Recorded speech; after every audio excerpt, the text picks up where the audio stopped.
ആകാശവാണി.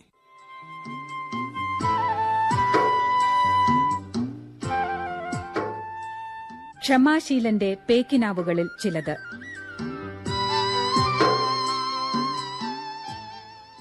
രചന ശ്രീ പ്രദീപ് കുമാർ കാവുന്തറ.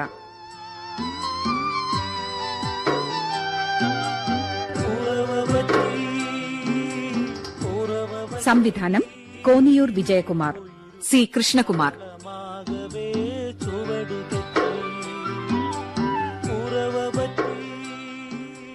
സംഗീതം ശ്രീ പ്രേംകുമാർ വടകര.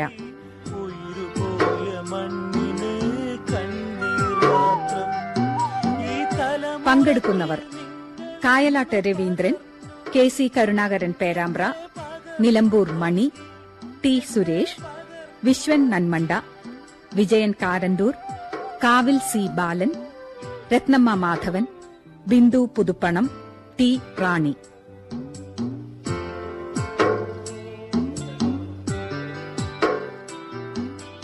ക്ഷമാശീലന്റെ പേക്കിനാവുകളിൽ ചിലത്.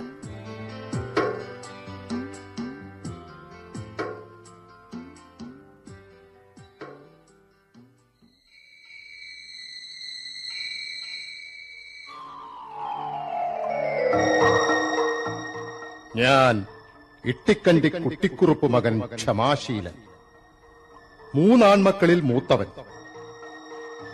മറ്റു 2 പേർ യഥാക്രമം ദാനശീലൻ, സ്നേഹശീലൻ. പേരിനോട് ചേർന്ന് കേൾക്കുന്ന ആവകശീലങ്ങളൊന്നും അവന്മാരുടെ 4 അയലത്തുകൂടെ പോയിട്ട് പോലുമില്ല. പേരിനോട് അല്പമെങ്കിലും നീതി പുലർത്തുന്നവൻ ഈ ക്ഷമാശീലനാണെന്ന് അച്ഛൻ തന്നെ പറഞ്ഞിട്ടുണ്ട്. അതൊന്നാന്തരം വാസ്തവമാണെന്ന് എനിക്ക് തന്നെ ബോധ്യപ്പെട്ടിട്ടുമുണ്ട്. ഇല്ലായിരുന്നെങ്കിൽ എന്റെ സഹോദരങ്ങളുടെ എല്ലിന്റെ എണ്ണം കൂടുകയും എന്റെ ധർമ്മപത്നിയുടെ പല്ലിന്റെ എണ്ണം കുറയുകയും ചെയ്യുമായിരുന്നു.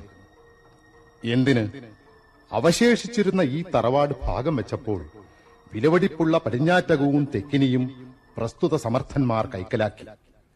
മത്സരിക്കാനുള്ള ഒരു മനസാന്നിധ്യം എനിക്ക് മുമ്പേ ഉണ്ടായിരുന്നില്ലല്ലോ. അല്ലെങ്കിലും ഈ വക കാര്യങ്ങളിൽ ഞാനൊരു നനഞ്ഞ കോഴിയാണെന്ന് എന്റെ ധർമ്മപത്നി പത്മാവതി പറയാറുണ്ട്. ഒരർത്ഥത്തിൽ ചിന്തിച്ചാൽ അതും ശരിയാണ്. ദാനശീലനും സ്നേഹശീലനും അവർക്ക് വേണ്ടത് ഭാഗിച്ചെടുത്തപ്പോൾ ശേഷിച്ചത് ഒരു കിണറും ഊട്ടുപുരയും മാത്രമാണ്. അച്ഛനത് സ്നേഹത്തോടെ എനിക്ക് തന്നു.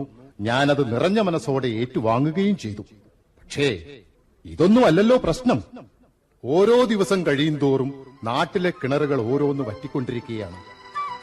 അവരെല്ലാം കുടിവെള്ളത്തിനായി ദാ എന്റെ കിണറിന് ചുറ്റും കശപിശ കൂടുന്നു.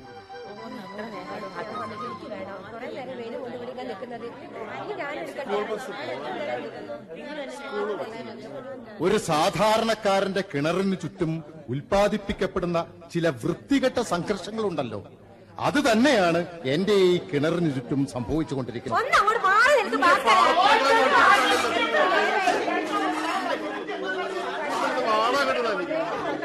ഈശ്വരാ, ഓരോ വേനലിലും എന്റെ കിണറിന് ചുറ്റും കുടിവെള്ളത്തിനായി എത്തുന്നവരുടെ എണ്ണം കൂടി വരികയാണല്ലോ.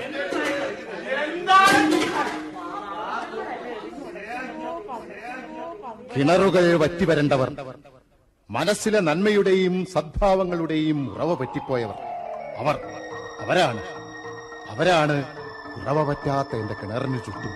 അതെ, അവരാണ്. നിർത്തുന്നുണ്ടോ?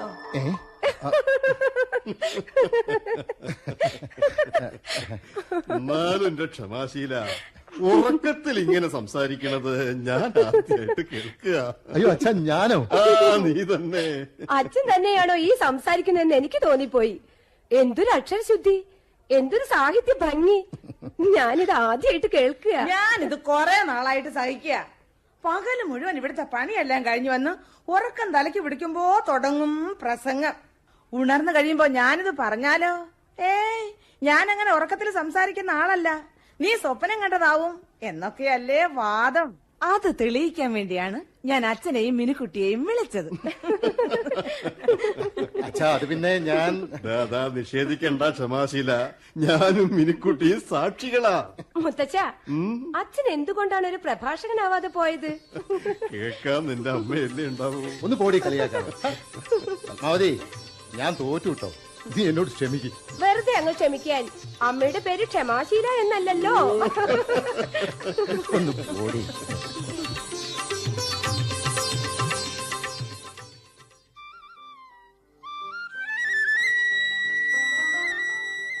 മോളെ, മിനിക്കുട്ടിയെ, ഛെ, ദേ, ഒന്ന് എഴുന്നേക്കണ്ടേ പെണ്ണേ. സൂര്യഭഗവാൻ ഉച്ചിയിലെത്തി. എന്തൊരുറക്കായത്! പെൺകുട്ടികൾക്ക് ഇങ്ങനെ ഉറക്കം പാടുണ്ടോ? ഓ, ആണുങ്ങൾക്കാവായില്ലേ? എന്നല്ല പറഞ്ഞത്. പെണ്ണിന് അസലായിട്ടൊന്നും ഉറങ്ങാനും പറ്റില്ല എന്ന് വെച്ചാ? ശ്ശോ, എന്തൊരു രോഗാണിത്. അയ്യോ, അങ്ങനെയൊന്നും പറഞ്ഞതല്ലേ. പകല് കിടന്നുറങ്ങിയ കവിളൊക്കെ തടിച്ച് വീർത്ത് മുഖശ്രീ ഇല്ലാണ്ടാവില്ലേ? സൗന്ദര്യം ഉണ്ടായാലല്ലേ എന്റെ കുട്ടിയെ കെട്ടിക്കൊണ്ടു പോകാൻ ഒരു സുന്ദരം വരൂ. കണ്ടോ കണ്ടോ, കെട്ടിക്കൊണ്ടു പോവുക. എത്ര ലാഘവത്തോടെയാ മുത്തച്ഛൻ പറഞ്ഞത്. കെട്ടിക്കൊണ്ടു പോവാൻ ഇതെന്താ ചക്കപ്പഴോ? അതെ, സ്വന്തം കാലിൽ നടന്നു പോവാനുള്ള ത്രാണി ഈ മിനിക്കുട്ടിക്കുണ്ട്. പിന്നെന്തിനാ കെട്ടിക്കൊണ്ടു പോവണത്? ദാ, മുത്തച്ഛൻ ഇങ്ങനെ പെണ്ണുങ്ങളെ ഇടിച്ചു താഴ്ത്തി സംസാരിക്കരുതേ. ഓ, തോറ്റു. സമ്മതിച്ചല്ലോ. സമ്മതിച്ചു. പക്ഷേ നിന്റെ അമ്മയെ കൊണ്ട് വഴക്ക് പറയിപ്പിക്കണ്ടല്ലോ എന്ന് കരുതിയാ ഞാൻ ഈ പറഞ്ഞത്. വെറുതെ അല്ല ഞാൻ മുത്തച്ഛന്റെ മുറിയിൽ വന്ന് കിടന്നുറങ്ങിയത്. ഇവിടെ ആവുമ്പോ ബഹളം വെക്കാൻ അമ്മ വരില്ലല്ലോ. ഈ ഇട്ടിക്കണ്ടി കുട്ടിക്കുറിപ്പിന്റെ മുറിയിൽ വന്ന് വഴക്കു പറയാനുള്ള ധൈര്യം ഇട്ടിക്കണ്ടി കുട്ടിക്കുറിപ്പിന്റെ ഒന്നാമത്തെ മകൻ ക്ഷമാശീലന്റെ ഭാര്യ പത്മാവതിക്ക് ഉണ്ടാവില്ലല്ലോ. എന്ന് തീർത്തു പറയാൻ പറ്റുമോ? ഇട്ടിക്കുറിപ്പ് ഇന്നൊരു കുട്ടിക്കുരങ്ങിന്റെ പരുവത്തിലല്ലേ കഴിയണത്.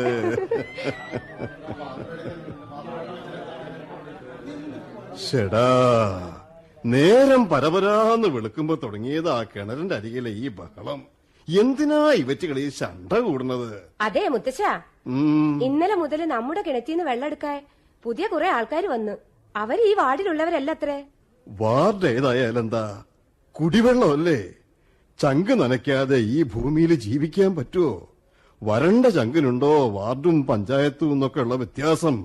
പ്രശ്നം അതല്ല മുത്തശ്ശ, അടുത്ത വാർഡിൽ ചിലര് കുടിവെള്ളത്തിന് കാശ് വാങ്ങുന്നുണ്ട് പോലും. ശിവ ശിവ, കിണറ്റിലെ വെള്ളത്തിന് കാശ് വാങ്ങേ? പണ്ടൊക്കെ ഇവിടത്തെ കിണറ്റിൽ നിന്ന് വെള്ളം എടുക്കുന്നതിന് കീഴ്ജാതിക്കാരന് അയിത്തം കൽപ്പിച്ചിരുന്നു. എന്ന് വെച്ച് കുടിവെള്ളം നിഷേധിച്ചിരുന്നില്ല. ഞങ്ങൾ ആ വെള്ളം കോരിക്കൊടുത്തിരുന്നത്. അന്ന് തറവാട്ടിലെ കാരണവന്മാരോടൊക്കെ വല്ലാത്തൊരു വിദ്വേഷമായിരുന്നു എനിക്ക്. പക്ഷെ ഇപ്പൊ തോന്നുക അവരല്ല ദുഷ്ടന്മാര്. അയിത്തവും അനാചാരവും തുടച്ചു മാറ്റിയ ഇവരുടെയൊക്കെ മനസ്സിലാ ദുഷ്ടത. എല്ലാരും ഇങ്ങനെ വെള്ളം എടുത്താൽ നമ്മുടെ കിണറ്റിലെ വെള്ളം വറ്റില്ലേന്നാ ഈ വാർഡിലുള്ളവര് ഭയപ്പെടുന്നത്. ഈ കിണറ്റിലെ വെള്ളം പറ്റില്ല. പണ്ട് ഭഗീരഥൻ ആകാശഗംഗയെ പാതാള ലോകത്തിലേക്ക് കൊണ്ടുപോയ കൈവഴിയിലാ നമ്മൾ കിണർ കുത്തിയത്. ഗുരുകാരണവന്മാർക്കും തച്ചനും പഴിച്ചില്ല. തച്ചുശാസ്ത്രത്തിൽ അത്രേ അവഗാഹമുള്ള ഏത് തച്ചനാ ഇന്ന് ഈ ഭൂമുഖത്ത് ജീവിച്ചിരിക്കുന്നത്? പക്ഷേ വിദേശത്തുണ്ടത്രേ. അവര് പഠിച്ചു. വിദേശികൾ നമ്മുടെ നാട്ടില് കിണർ കുത്തുന്നുണ്ട് എന്ന് കേൾക്കണുണ്ട്. ഭഗീരഥന്റെ കൈവഴിയിൽ എവിടെയെങ്കിലും അവര് കിണർ കുത്തിയ അന്ന് നമ്മുടെ കിണറ്റിലെ നീരുറവ നിലയ്ക്കും. ഈശ്വരോ രക്ഷ. ഒരു രക്ഷയില്ല. ഇപ്പൊ നമ്മുടെ കിണറിനരികിൽ വെള്ളമെടുക്കാൻ നമ്മളും കാത്തു നിൽക്കേണ്ട ഗതികേടായി. ഈ നാട്ടിൽ ഇത്രേ കുടുംബങ്ങൾ ജീവിക്കുന്നുണ്ടെന്ന് ഇപ്പോഴാ അറിഞ്ഞത്. എന്തടിച്ചിരിക്കുന്നത്? ഓ, കിടക്കപ്പായിന്ന് പുറത്തേക്ക് എഴുന്നള്ള സമയമായില്ല നിനക്ക്? നമ്മുടെ കിണറിനരിലൊന്ന് ചെന്ന് നോക്ക്. നിന്നെ പോലുള്ള പെൺകുട്ടികളെ എത്രയാ അവിടുന്ന് വെള്ളമെടുത്ത് പോകുന്നത്. ആ ശങ്കുണ്ണിയുടെ മകൾ 1.25 വെച്ച് എത്ര കൂടം വെള്ളമാ വീടുകളിൽ എത്തിക്കുന്നത്. എന്തൊക്കെ ജോലിയാ ആ പെണ്ണ് ഇത്രയും സമയം കൊണ്ട് ചെയ്തത്. എന്നാ എന്നെ ഒന്ന് സഹായിക്കാൻ ഇവിടെ ആരാ ഉള്ളത്? കിഴക്ക് വെള്ളം കീറുമ്പോ തുടങ്ങിയതാ ഞാൻ തനിച്ച്. ഞാനും കേട്ടു. എന്ത്? കിഴക്ക് വെള്ളം കീറുന്ന ശബ്ദം. മുത്തശ്ശൻ കേട്ടില്ലേ? എന്തൊരു ശബ്ദം! കോറ കീറുന്ന പോലെ ഇരിക്കും. അച്ഛനും മുത്തച്ഛനും ചേർന്ന് വഷളാക്കിക്കോ. വേറൊരു വീട്ടിൽ കഴിയേണ്ട പെണ്ണാ. അങ്ങനെ ഒരു വിചാരം ആർക്കെങ്കിലും ഉണ്ടോ? അത് വിചാരിക്കുമ്പോഴാ എനിക്കൊരു മാതിരി തലക്കറക്കം വരുന്നത്. ഓ, തർക്കുത്തരം പറയുന്നത് കേട്ടില്ലേ അസത്ത്? അച്ഛന്റെ മുമ്പിൽ നിന്ന് ഞാനൊന്നും പറയുന്നില്ല. പത്മാവതിയെ, ഒരു പക്ഷേ നാളെ നമ്മുടെ സ്നേഹശീലനും ദാനശീലനും എത്തും. അവരുടെ ഭാര്യമാരും കുട്ടികളും വന്നുകൂടായികയില്ല. 2-3 ദിവസം അവരിവിടെ ഉണ്ടാവും. ജനിച്ചു വളർന്ന വീട്ടില് അവരുടെ അമ്മയുടെ ശ്രാദ്ധബലി കൂടാൻ വരികയാണ് അവരെ. ഉണ്ടും സുഖിച്ചും ജീവിക്കുന്നവരാ. നോക്ക് മോളെ, ഒന്നിനൊരു കുറവുണ്ടാവരുത്. വർഷത്തിൽ 1-2 ദിവസം അച്ഛനോടൊപ്പം കഴിയാൻ വരണതല്ലേ. ക്ഷമാശീലൻ ഓർമ്മ ഉണ്ടാവോ എന്തോ. ഉറക്കത്തിൽ ഈ വക കാര്യമൊന്നും പറയുന്നത് കേട്ടില്ല. എങ്ങനെ കേട്ടില്ല? ഉണർന്നിരിക്കുമ്പോ പൊതുവേ സംസാരം കുറവാന്ന് പറയായിരുന്നു. കഴിഞ്ഞ ശ്രാദ്ധബലിക്ക് എല്ലാവരും വന്നപ്പം ഈ തറവാട് ഭാഗിച്ച് പ്രമാണമാക്കിയാ പോയത്. ഇത്തവണ എന്താണാവോ ഭാഗിക്കുന്നത്?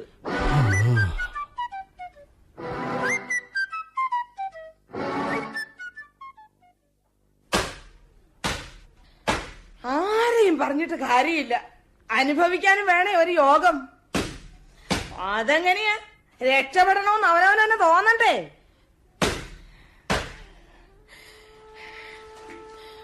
തലവര തിഞ്ഞ തലവര. ഒരക്ഷരം മിണ്ടാതിരിക്കുന്നത് കണ്ടോ? ഉറക്കിലേ സംസാരിക്കുമെന്ന് പിടിവാശിയാവും. ഇങ്ങനെ ക്ഷമിക്കാനുള്ളൊരു കഴിവ് ഈ ഭൂമുഖത്ത് മറ്റാർക്കും ഉണ്ടാവില്ല. ക്ഷമാശീലെന്ന് പേര് വിളിച്ചവര് പോലും ഇത്രയ്ക്ക് അങ്ങോട്ട് പ്രതീക്ഷിച്ചിട്ടുണ്ടാവില്ല. പാലം കുലുങ്ങിയാലും കേളം കുലുകില്ല എന്ന് പറയണത് എത്ര വാസ്തവമാണ്. ചിരിക്കുന്നുണ്ട്. എന്റെ വരദേവതേ, ഇങ്ങനെ ചിരിക്കാൻ എങ്ങനെ സാധിക്കുന്നു? ബാക്കിയുള്ളവര് മനസ്സറിഞ്ഞ് ചിരിച്ച കാലം മറന്നു. ഇനിയിപ്പൊ ഞാനും മോളും കെട്ടിത്തൂങ്ങി ചത്തെന്ന് കേട്ടാലും ഇങ്ങനെ ചിരിക്കന്നെയാവും ഉണ്ടാവുക.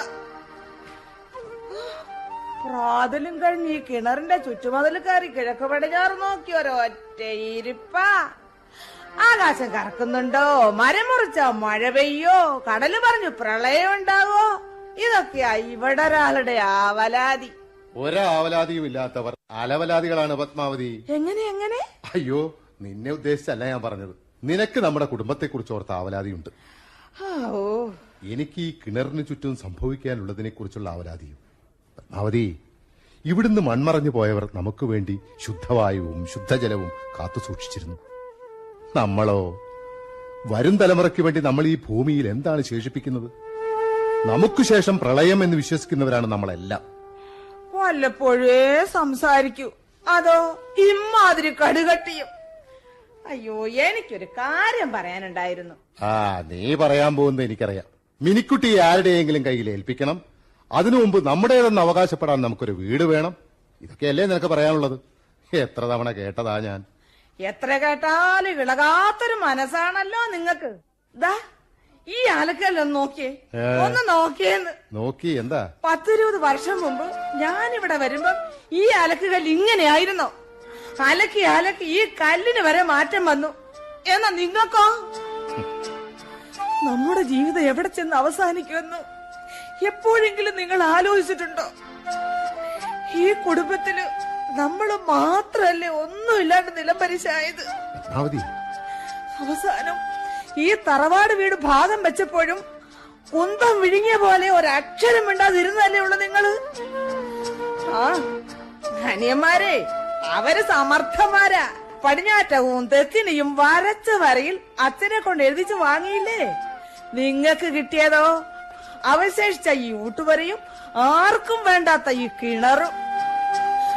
എന്റെ ഈശ്വരാ, എത്ര വിലപിടിപ്പുള്ള മരങ്ങളാ പടിഞ്ഞാറ്റകത്തും തെക്കിനയിലും ഉള്ളത്. അത് പൊളിച്ചു വിറ്റ 2 തലമുറയ്ക്ക് കഴിയാനുള്ളത് കിട്ടും. പത്മാവതി, നിന്റെ അത്യാർത്ഥി പറച്ചിലൊന്നും നിർത്ത്. അത്യാർത്ഥിയല്ല, അത്യാവശ്യം അറിഞ്ഞ ആരും നമ്മളെ സഹായിക്കാനില്ലല്ലോ എന്ന് ആദ്യം കൊണ്ട് പറഞ്ഞു പോവുക. അറിഞ്ഞില്ലാന്ന് വേണ്ട, നാളെ അനുജന്മാരെല്ലാം വരുന്നുണ്ട് അമ്മയുടെ ശ്രാദ്ധബലി കൂടാൻ. ശ്രാദ്ധബലി എന്ന് പേരേ ഉണ്ടാവൂ. ഈ തറവാട് പൊളിച്ച് വിൽക്കലാവും വരവിന്റെ ഉദ്ദേശം. അതോടെ നമ്മൾ ഈ ഊട്ടുപുരയിൽ അന്തി ഉറങ്ങേണ്ടി വരും, ഈ കിണറ്റിലെ വെള്ളവും കുടിച്ച്. തറവാട് പൊളിക്കേ? എന്താ പൊളിച്ചാല്? ഊട്ടുപുര ഒഴിച്ച് എല്ലാം പൊളിച്ച് വിൽക്കാനുള്ള അധികാരം അവർക്കില്ലേ? അച്ഛൻ ജീവിച്ചിരിക്കെ അങ്ങനെ ഒരു അവിവേകം അവർ ചെയ്യില്ല. അച്ഛന്റെ കാലം വരെ നമുക്കിവിടെ കഴിയാം.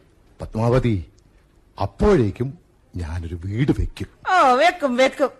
അതിനുവേണ്ടി ഒരു വിത്ത് നിങ്ങൾ എവിടെയെങ്കിലും നട്ടിട്ടുണ്ടോ മനുഷ്യ? അടച്ചുറപ്പില്ലാത്ത ആ ഊട്ടുപുരയിൽ പ്രായപൂർത്തിയായ ഒരു പെണ്ണിനെ ഇക്കാലത്ത് എങ്ങനെയാ താമസിപ്പിക്കുന്നത്? പത്രങ്ങളിലും ടിവിയിലും ഓരോന്ന് കാണുകയും കേൾക്കുകയും ചെയ്യുമ്പോ എനിക്ക് പേടിയാവുകയാണ്.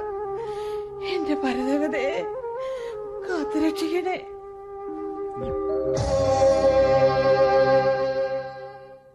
നീ എന്ത് പറഞ്ഞിട്ടെന്താ കുഞ്ഞുമോളെ? അച്ഛന് സമനില തെറ്റിക്കഴിഞ്ഞു. അച്ഛനൊന്ന് ഇങ്ങോട്ട് വാ. എല്ലാം അച്ഛന്റെ തോന്നലാണ്. നീ എന്നെ വിട്. ഇല്ല. എന്താടാ നോക്കുന്നത്? എനിക്ക് പ്രാന്ത് തന്നെയാ. ഇല്ലേന്നോ? എന്താ സംശയം ഉണ്ടോ? ഇങ്ങോട്ട് നടക്ക അച്ഛ ഒന്ന്.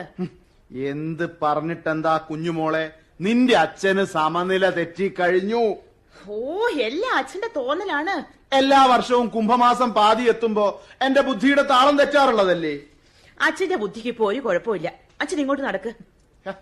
നീ എന്റെ കൈവിട്. ഇങ്ങോട്ട് നടക്കുന്ന. എങ്ങോട്ടാ എന്നെ കൊണ്ടുപോകുന്നത്? കഴിഞ്ഞ 10-15 വർഷമായിട്ട് എല്ലാ മധ്യവേനൽ അവധിയിലും ഒരു മുടക്കമില്ലാതെ എന്റെ സമനില തെറ്റാറുള്ളതല്ലേ? ദേ, അച്ഛൻ ശീലമാമന്റെ ഈ കിണറ്റിലേക്കൊന്ന് നോക്കിയേ. സാധാരണ അച്ഛന്റെ സമനില തെറ്റുമ്പോ ഈ കിണറ്റിലെ വെള്ളം 2 പടവ് താഴാറില്ലേ? താഴാറുണ്ടല്ലോ. ഈ കിണറ്റിലെ ജലനിരപ്പ് നോക്കിയല്ലേ അച്ഛന്റെ ഭ്രാന്ത് അച്ഛൻ സ്ഥിരീകരിക്കാറ്? അതെ, എന്നാലും എന്താ അച്ഛനും മകളും കൂടി ഒരു തർക്കം? ക്ഷമാശീല, എല്ലാ വർഷവും കുംഭമാസ ചൂടിൽ എന്റെ സമനില തെറ്റാറുള്ളതല്ലേ? ഇപ്പോതാ കുംഭവും കഴിഞ്ഞ് മീനം തുടങ്ങി, എന്നിട്ടും എനിക്ക് ഭ്രാന്തിന്റെ ഒരു ലക്ഷണവുമില്ല. ഇവിടെ ഓരോരുത്തര് ഭ്രാന്ത് വരാതിരിക്കാൻ പ്രാർത്ഥിക്കുക. ശങ്കുണ്ടിക്കാണെങ്കിൽ ഭ്രാന്ത് വരാത്തതിലാ വേവലാതി. ഓ, ഇതും ഒരുതരം ഭ്രാന്ത് തന്നെയാ. സമ്മതിച്ചല്ലോ. ഈശ്വരാ, എന്റെ ഒരു വിധി. വർഷങ്ങളായിട്ട് തളർന്നു കിടക്കുന്ന അമ്മ, വർഷത്തിൽ 6 മാസവും ഭ്രാന്ത് പിടിച്ചു നടക്കുന്ന അച്ഛൻ, ഇവർക്കിടയിൽ ഈ 1.5 കാലം കൊണ്ട് ഞാനും. എന്റെ ദൈവങ്ങളെ, എനിക്കെന്താ ഭ്രാന്ത് പിടിക്കാത്തത്? മോളെ, കൊച്ചു കുട്ടികൾക്ക് ഭ്രാന്ത് വരില്ല. ഭ്രാന്ത് വരണമെങ്കിൽ ഇച്ചിരി പ്രായവും പക്വതയൊക്കെ വേണ്ടേ? അച്ഛനെ പോലെ. ഇല്ലടോ ക്ഷമാശീല? അയ്യോ, എന്തിനാ കുട്ടി കരയുന്നത്? ഈ അച്ഛന് ഭ്രാന്തായാലെന്ത്, ഭ്രാന്തില്ലെങ്കിൽ എന്ത്? എന്നെ കൊണ്ട് വല്ല ഗുണമുണ്ടോ നമ്മുടെ കുടുംബത്തിന്? അമ്മ നിത്യരോഗി, അച്ഛനാണെങ്കിൽ ഒരു പാർട്ട് ടൈം ഭ്രാന്തൻ. ഇത് കേൾക്കുമ്പോ കുഞ്ഞുമോക്ക് സമൂഹത്തിൽ നിന്ന് സഹതാപവും സഹാനുഭൂതിയും വേണ്ടുവോളം ലഭിക്കില്ലേ? ഒരർത്ഥത്ത് ചിന്തിച്ചാൽ അച്ഛന്റെ ഭ്രാന്തും അമ്മയുടെ രോഗവും വിറ്റ് എങ്ങനെ കാശാക്കാമെന്ന് ചിന്തിക്കേണ്ട കാലമാണിത്. എനിക്കിപ്പോ അതല്ലടോ പ്രയാസം. നാട്ടിലെല്ലാരും ചോദിക്കാൻ തുടങ്ങിയിരിക്കുന്നു, എന്താ ശങ്കുണ്ണിയെ ഈ വർഷം ഭ്രാന്തില്ലേ ഭ്രാന്തില്ലേ എന്ന്. ചോദിക്കുന്നവരോടൊക്കെ ഞാൻ എന്താ പറയന്റെ ഈശ്വര? ഭ്രാന്ത് അന്വേഷിക്കുന്നവരുടെ മുമ്പില് നാണം കെട്ടു പോകുക മനുഷ്യൻ. നിങ്ങൾക്ക് ചിരിക്കാം. ഒരു ഭ്രാന്തന് ഭ്രാന്ത് നഷ്ടപ്പെടുമ്പോൾ ഉണ്ടാകുന്ന വ്യഥ അത് അനുഭവിക്കുന്നവർക്കേ മനസ്സിലാകൂ. ക്ഷമാശീല, നിന്റെ കിണറ്റിലെ ജലനിരപ്പ് കാണുമ്പോ എനിക്ക് ഭ്രാന്തുണ്ടെന്ന് എങ്ങനെയാ ഞാൻ ധൈര്യപ്പെട്ട് പറയാ? ഇങ്ങനെ പോയാ എനിക്ക് ഭ്രാന്ത് പിടിക്കും. അതെ മോളെ, ഞാനൊന്ന് കണിയാനെ കണ്ടിട്ട് വരാം. കളം വരച്ച് കവടി നിരത്തി കണിയാൻ കൃത്യമായിട്ട് പറയും. മോളെ മോളെ, ആരെങ്കിലും ചോദിച്ചാലേ അച്ഛന് തലയ്ക്ക് നല്ല സുഖമില്ലാത്ത ആളാന്ന് പറയണേ, ശ്രദ്ധിച്ചോണേ. കുഞ്ഞുമോൾ കരയാതെ മോളെ. എല്ലാം ക്ഷമിക്കാൻ പഠിക്കണം. ക്ഷമിച്ച് ക്ഷമിച്ച് നീയും എന്നെ പോലെ ക്ഷമാശീലയാകണം. ശീലമാമൻ അറിയോ, ഈ കുടങ്ങളിൽ വെള്ളം നിറച്ച് 4-5 വീടുകളിൽ എത്തിച്ചാൽ 10-15 രൂപ എനിക്ക് കിട്ടും. ആ പണം കൊണ്ടാണ് ഇപ്പൊ ഞങ്ങളുടെ കുടുംബം നിവർത്തിച്ചു പോരുന്നത്. ഈ 1.5 കാലം കൊണ്ട് ഓരോ വീട്ടിലും വെള്ളം എത്തിക്കുമ്പോ ആ ദിവസത്തെ പ്രാരാബ്ദത്തിന്റെ പടവുകൾ ചവിട്ടി കയറുകയാ ഈ കുഞ്ഞുമോൾ. ഒരു മഴ പെയ്തിറങ്ങിയാൽ നിലച്ചു പോകുന്ന വരുമാനം, മാനത്ത് കാർമേഘങ്ങൾ ഉരുണ്ടുകൂടുന്നത് കാണുമ്പോ ഈ കുഞ്ഞുമോളുടെ മനസ്സിലാണ് ഇടിയും മിന്നലും. കുഞ്ഞുമോളെ, ഒരു മഴ പെയ്ത് ഈ മണ്ണും മനസ്സും കുളിരുന്നതും കാത്തിരിക്കുകയാണ് ഇവിടെ എല്ലാവരും. പക്ഷേ കുഞ്ഞുമോൾ മാത്രം. അമ്മയ്ക്ക് മരുന്ന് വാങ്ങണ്ടേ കുഞ്ഞുമോൾക്ക്?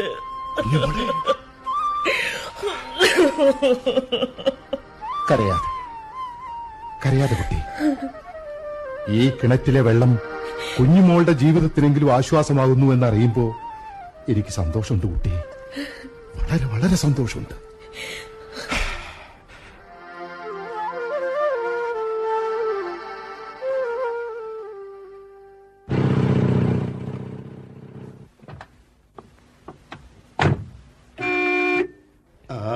കാറ് വന്നല്ലോ. ഈശ്വരാ, എന്റെ കുട്ടികളാവും. ക്ഷമാശീല, പത്മാവതിയേ, ഇതെല്ലാവരും എവിടെ പോയി കിടക്കുക? മോളെ മിനിക്കുട്ടിയേ. എന്തോ? അങ്ങോട്ട് വാ കുട്ടിയെ. ദാ നോക്ക്, നിന്റെ ചെറിയച്ഛന്മാരും വരികയാണ്. ചെറിയച്ഛന്മാര് തനിച്ചാണല്ലോ മുത്തച്ഛ. ധർമ്മപത്നികളും കുഞ്ഞുകുട്ടികളും കൂടെ ഇല്ലല്ലോ. നിന്ന് സംസാരിക്കാണ്ട് അങ്ങോട്ട് ചെന്ന് ആ ബാഗൊക്കെ ഇങ്ങോട്ട് എടുത്തു വെക്കേ. മുത്തച്ഛന്റെ ഒരു സന്തോഷം. എനിക്ക് പിന്നെ സന്തോഷം ഇല്ലാണ്ടിരിക്കും എന്റെ കുട്ടിയെ. വർഷത്തിലൊരിക്കലും വരുന്നവരല്ലേ എന്റെ സ്നേഹശീലനും ദാനശീലനും ഒക്കെ. മുത്തച്ഛന്റെ ശീലന്മാരായ മക്കളിൽ മഹാശീലന്മാർ. പെണ്ണേ. ഇല്ല, ഞാൻ നിർത്തി. ചെറിയച്ഛന്മാരെ ഞാൻ ഇങ്ങോട്ട് ആദരിച്ച് ആനയിച്ച് എഴുന്നള്ളിച്ചോളാമേ. ചെറിയച്ഛന്മാർക്ക് ഹൃദ്യമായ സ്വാഗതം. ഊഷ്മളമായ സ്വാഗതത്തിന് ഹൃദയം നിറഞ്ഞ നന്ദി. എന്താണാവോ ചെറിയച്ഛന്മാരുടെ ആഗമന ഉദ്ദേശം? ശ്രാദ്ധബലി, അമ്മയുടെ ശ്രാദ്ധബലി. പിന്നെ ഈ മിനിക്കുട്ടിയെ കാണുക, 2-3 ദിവസം അച്ഛന്റെ കൂടെ കളിച്ച് രസിച്ച് ജീവിതം ഉല്ലാസപ്രദമാക്കി തിരിച്ചു പോവുക, അത്ര തന്നെ. ഞാനും വരുന്നു. അത് നമ്മുടെ ശങ്കുണ്ണിയല്ലേ? ഇയാൾക്ക് ഇത്തവണ ഭ്രാന്ത് ഇടയില്ലേ? ഭ്രാന്ത് വരാത്തതിന്റെ പേരിൽ ഭ്രാന്ത് പിടിച്ച് നടക്കുകയാണ് ഈ ശങ്കുണ്ണിയട്ടെ. സ്നേഹശീലനും ദാനശീലനും നാട്ടിലെത്തിയെന്ന് കേട്ടപ്പോ ഒരൊറ്റ ഓട്ട. രണ്ടുപേരും ഇങ്ങോട്ട് വന്നേ. എന്താ ശങ്കുണ്ണി? അതെ, ആരെങ്കിലും എന്നെ ദേഹോപദ്രവം ചെയ്യാൻ വന്നാല് തലയ്ക്ക് സുഖമില്ലാത്ത ആളാണെന്ന് പറയണേ. അതിന് ശങ്കുണ്ണിക്ക് ഇപ്പോൾ ഒരു കുഴപ്പമില്ലല്ലോ. കണ്ടോ, എല്ലാരും ഇങ്ങനെ പറയാൻ തുടങ്ങിയ ഞാൻ എന്താ ചെയ്യ? ഒരു ഭ്രാന്തന്റെ മുഖത്ത് നോക്കി ഇങ്ങനെ ക്രൂരായി നിനക്ക് ഭ്രാന്തില്ല എന്ന് പറയണത് മഹാപാപല്ലേ? അല്ല, ഇവിടെ ഇങ്ങനെ സംസാരിച്ച് നിന്നാ മതിയോ? മുത്തച്ഛൻ അവിടെ നിലത്ത് കാലുറക്കാതെ ചെറിയച്ഛന്മാരെ കാത്തു നിൽക്കുക. എങ്കിലും നീയും വാ ശങ്കുണ്ണി. ഞാൻ വരാ. പിന്നെ എനിക്ക് അത്യാവശ്യമായിട്ട് ഒരു 25 ഉറുപ്യ വേണമായിരുന്നു. ഞങ്ങളിൽ ആരോടാ ചോദ്യം? ദാനശീലനോടാണോ അതോ ഈ സ്നേഹശീലനോടാണോ? അല്ല, അതിപ്പോ ആരായാലും 25 ഉറുപ്പ്യന്റെ കാര്യല്ലേ. എന്നാലും ഞങ്ങളിൽ ആരിൽ നിന്നാണ് ശങ്കുണ്ണി പ്രതീക്ഷിക്കുന്നത്? പറ. അതിപ്പോ സ്നേഹശീലനായാലും മതി. എന്തിനാ എന്നെ കെട്ടിപ്പിടിക്കുന്നത്? ശങ്കുണ്ണി, നിന്റെ ജീവിതം നരകതുല്യം തന്നെയാ. അതോർക്കുമ്പോ എന്റെ ഹൃദയം പൊട്ടിപ്പോവുക. എന്ത് ചെയ്യാൻ ശങ്കുണ്ണി? നമുക്കെല്ലാം ഇങ്ങനെ സ്നേഹിക്കാൻ മാത്രമല്ലേ പറ്റൂ. സ്നേഹമാണ് അഖില സാരമൂഴിയിൽ ശങ്കുണ്ണി. ശങ്കുണ്ണി, സ്നേഹശീലന് സ്നേഹിക്കാൻ മാത്രമേ അറിയൂ. ദാനം ചെയ്യാറ് ഈ നിൽക്കുന്ന ദാനശീലനാ. അങ്ങോട്ട് ചോദിച്ചോളൂ. കാരണം സ്നേഹമാണ് അഖില സാരമൂഴിയിൽ ശങ്കുണ്ണി. ഞാൻ അങ്ങോട്ട് ചോദിച്ചോളാം. അതെ, ദാനശീലം തന്നാലും മതി. പരോപകാരം പുണ്യം, അന്യനെ സഹായിക്കണം, അതെനിക്ക് നിർബന്ധമുള്ള കാര്യം. അതുകൊണ്ടാണല്ലോ അച്ഛൻ എനിക്ക് ദാനശീലൻ എന്ന് പേരിട്ടത്. ഇതാ ശങ്കുണ്ണി, ഈ പേഴ്സ് തന്നെ വാങ്ങിക്കൊള്ളൂ. അയ്യോ, അത് മടിക്കണ്ട, വാങ്ങിക്കൊള്ളൂ. ദാനം ചെയ്യുന്ന കാര്യത്തിൽ എനിക്ക് യാതൊരു ലിമിറ്റേഷനും ഇല്ല. ശങ്കുണ്ണി, വൈകിട്ട് തറവാട്ടിലേക്ക് വന്നോളൂ. ഞാൻ പെട്ടെന്ന് വരാം. വരൂ, വീട്ടിലേക്ക് നടക്കാം. എന്നാലും പേഴ്സ് മുഴുവനായിട്ട് അങ്ങ് കൊടുക്കേണ്ടതില്ലായിരുന്നു ചെറിയച്ഛ. മറ്റുള്ളവരുടെ പ്രാരാബ്ദങ്ങൾ കേട്ടാൽ എന്റെ മനസ്സങ്ങ് അലിഞ്ഞു പോകും. ആരെങ്കിലും വന്ന് ആവശ്യപ്പെട്ടാൽ അതെത്ര വിലപിടിപ്പുള്ളതാണെങ്കിലും ഞാനെടുത്ത് അങ്ങ് കൊടുത്തു പോകും. കഴിഞ്ഞ ദിവസം ഒരു പാവം മനുഷ്യൻ സമയം എത്രയായി എന്ന് ചോദിച്ചു. വേഗം ഞാൻ എന്റെ വാച്ചഴിച്ച് അയാൾക്ക് അങ്ങ് കൊടുത്തു. നമ്മളെ കൊണ്ട് ഇപ്പോ അത്രയ്ക്കൊക്കെ അല്ലേ ചെയ്യാൻ പറ്റൂ. ഇങ്ങനെ ദാനം ചെയ്താൽ ചെറിയച്ഛൻ ദരിദ്രനായി പോവില്ലേ? ദാനശീലൻ എന്നല്ലേ ഈ ചെറിയച്ഛന്റെ പേര്. അപ്പൊ പിന്നെ ദാനം ചെയ്തല്ലേ പറ്റൂ. ഇല്ലെങ്കിൽ പേരുദോഷമാവില്ലേ മോളെ? ഒരൊറ്റ മതമുണ്ടുലകിന്നുയരാം, പ്രേമമതൊന്നല്ലോ. പരക്കെ നമ്മെ പാലമൃതൂട്ടും പാർവണ ഓ ശശിബിംബം. മതി മതി മതി. ഹ, സ്നേഹിക്കുന്ന കാര്യത്തിൽ ഈ ചെറിയച്ഛന് മതമോ ജാതിയോ ആൺപൺ വ്യത്യാസമോ ഇല്ല മോളെ. അത് ഞാൻ കേട്ടിട്ടുണ്ട് ചെറിയച്ഛൻ. നേരോ? ചെറിയച്ഛന്റെ ഓഫീസിലെ ആരായിരുന്നു? എന്തായിരുന്നു പേര്? Nancy Joseph. അവരുടെ അടുത്ത് സ്നേഹം വിളമ്പിയതും അവരുടെ ഹസ്ബൻഡ് ചെറിയച്ഛന്റെ റൂമിൽ വന്നതും. നിർത്ത്. അച്ഛൻ കേൾക്കും. കുശലം പറച്ചിലൊക്കെ ഈ വഴിയിൽ വെച്ച് വേണോ?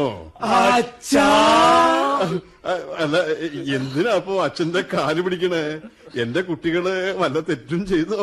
ഇതുവരെ മനസ്സാ കർമ്മണ ഒരു തെറ്റും അച്ഛനോട് ഞങ്ങൾ ചെയ്തിട്ടില്ല. ഇനി ഭാവിയിൽ അങ്ങനെ വല്ല തെറ്റും സംഭവിച്ചു പോയാലോ എന്ന് കരുതി അഡ്വാൻസ് ആയിട്ടൊന്ന് പിടിച്ചു പോയതാച്ചാ. കഴിഞ്ഞ തവണ രണ്ടുപേരും അച്ഛന്റെ കാല് പിടിച്ചപ്പം ആർക്കും കാലുപിടിയുടെ ഉദ്ദേശം പിടിയില്ലായിരുന്നു. പക്ഷേ ഇവിടുന്ന് തിരിച്ചു പോകുമ്പോഴേക്കും ഈ തറവാട് ഭാഗിച്ച് പ്രമാണം നിങ്ങൾ കൈക്കലാക്കി. ഇത്തവണത്തെ കാലുപിടിയുടെ ഉദ്ദേശം എന്താണാവോ? ഏടത്തി, ഏട്ടൻ എവിടെ? അയ്യോ, ഏടത്തി ഒന്നുകൂടി ക്ഷീണിച്ചു പോയല്ലോ. ഒന്ന് കറുത്തിട്ടുമുണ്ട്. എന്തൊരു ഐശ്വര്യമായിരുന്നു ഏടത്തിയുടെ മുഖത്തിന്. നമ്മുടെ ഏട്ടൻ ഏട്ടത്തിയുടെ കൈപിടിച്ചു വന്ന ദിവസം ഇപ്പോഴും എന്റെ കൺമുന്നിൽ തെളിയ. അമ്മ 5 തിരിയിട്ട നിലവിളക്കുമായി ഈ ഏടത്തിയെ സ്വീകരിച്ചപ്പോൾ ഏടത്തിയുടെ മുഖശ്രീ കൊണ്ട് അമ്മയുടെ കയ്യിലെ നിലവിളക്ക് നിഷ്പ്രഭമായി പോയില്ലേ? ആ പറഞ്ഞത് വാസ്തവം. കേട്ടോ ഏടത്തി, സത്യത്തിൽ എല്ലാ വർഷവും ഞാൻ ഇവിടെ ഓടിയെത്തുന്നത് ഏടത്തിയുടെ കൈകൊണ്ടുണ്ടാക്കിയ ചക്കപ്രഥമൻ കഴിക്കാനാ. എന്താ അതിന്റെ ഒരു രുചി! അത് കഴിക്കുമ്പോ സത്യത്തിൽ ഏടത്തിയെയും എടുത്തോണ്ട് ഈ ലോകം മുഴുവൻ ഒന്ന് ഓടിയാലോ എന്ന് തോന്നിപ്പോകാറുണ്ട്. എടുത്തോണ്ട് ഓടിക്കോ, പക്ഷേ നടുകുത്തനെ ഭൂമിയിലേക്ക് എറിയാതിരുന്നാ മാത്രം മതി. പത്മാവതിയെ മോളെ, സംസാരಕ್ಕೆ ഇനി പിന്നെ. ഇവർക്ക് യാത്രാക്ഷീണം കാണും. കഴിക്കാൻ എന്തെങ്കിലുമൊക്കെ തയ്യാറാക്ക്. നമ്മുടെ ശങ്കുണ്ണിയേട്ടനല്ലേ ഓടി വരുന്നത്? എന്നാലും എന്റെ ദാനശീല, നീ ഇങ്ങനെ ദാനം ചെയ്യരുത്.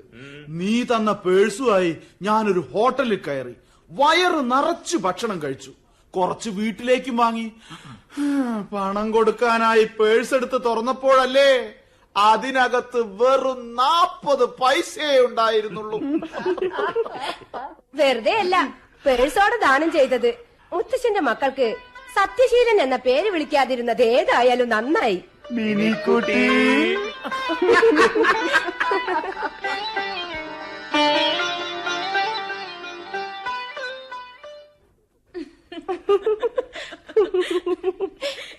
നടക്കാത്ത ഓരോ സ്വപ്നങ്ങള്.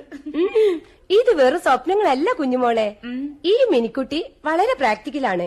ദാ ഇങ്ങോട്ട് നോക്കിയേ, സാമാന്യം തെറ്റില്ലാത്ത സൗന്ദര്യമില്ലേ എനിക്ക്? ഓ ഉണ്ട്.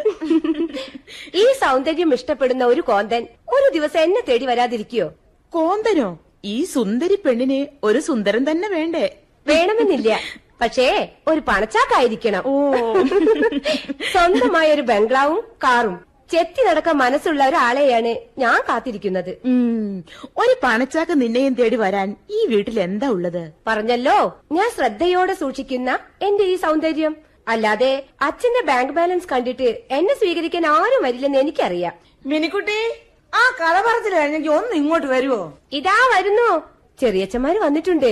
അമ്മയുടെ ജോലി കൂടി. ദേ മിനിക്കുട്ടി, അടുക്കളയിലേക്ക് കയറണ്ട കേട്ടോ. പുകയടിച്ച സൗന്ദര്യം കുറഞ്ഞു പോകും. ഓ, നീ കളിയാക്കൊന്നും വേണ്ട.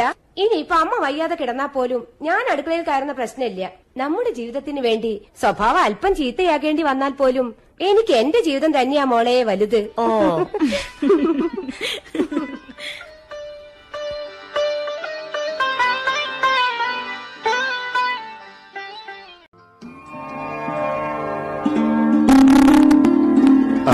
മക്കളെ, എല്ലാരും കൈ കഴുകിയിട്ട് ഇങ്ങോട്ട് വരിക. ദാനശീല, എന്റെ കുട്ടി ഇവിടെ ഇരിക്കുക. സ്നേഹശീല, മോൻ ഇവിടെ ഇരിക്കുക.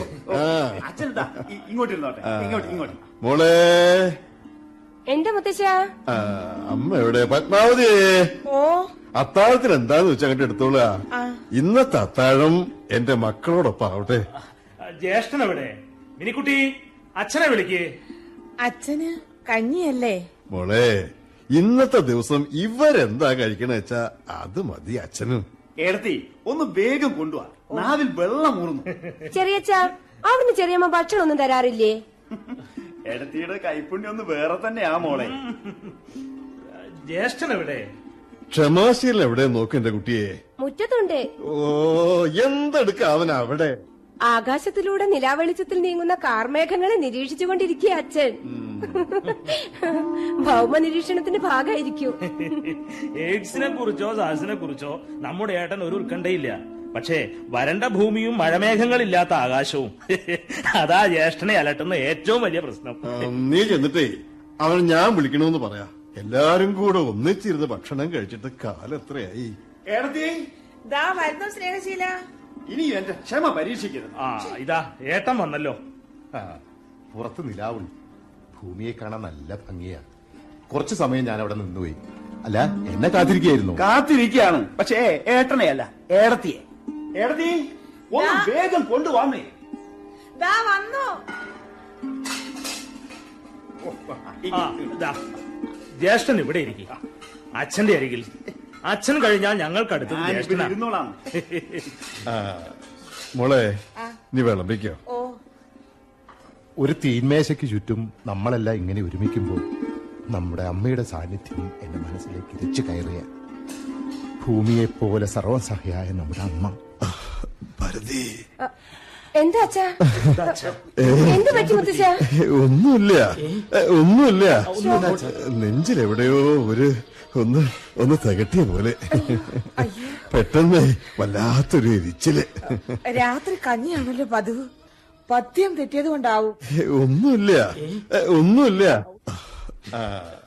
മോളെ, നീ വിളമ്പിക്കോ. ഓ ഏടത്തി ആ ചമ്മന്തി ഒരല്പം കൂടി. മതിയോ?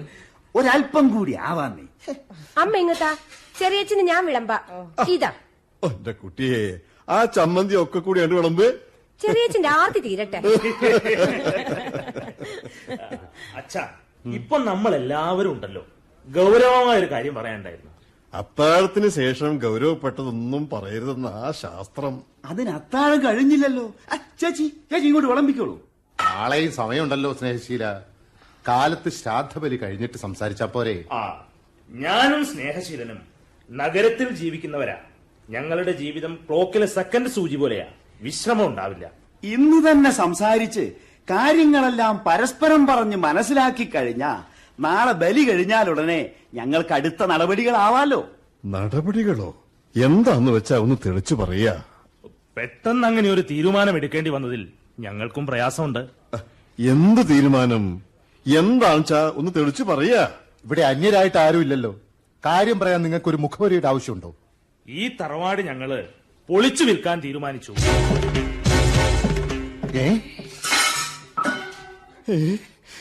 ഞാൻ ജീവിച്ചിരിക്കെ ഇത് പൊളിച്ചു വിൽക്കേ? അതെ, വിൽക്കാൻ ആളെ ഏർപ്പാടാക്കിയിട്ടുണ്ട്. നാളെ കച്ചവടത്തിന് ആള് വരുമ്പോ ഒരു പ്രയാസവും ഉണ്ടാവരുതെന്ന് വെച്ചാ ഇപ്പോഴേ പറഞ്ഞത്.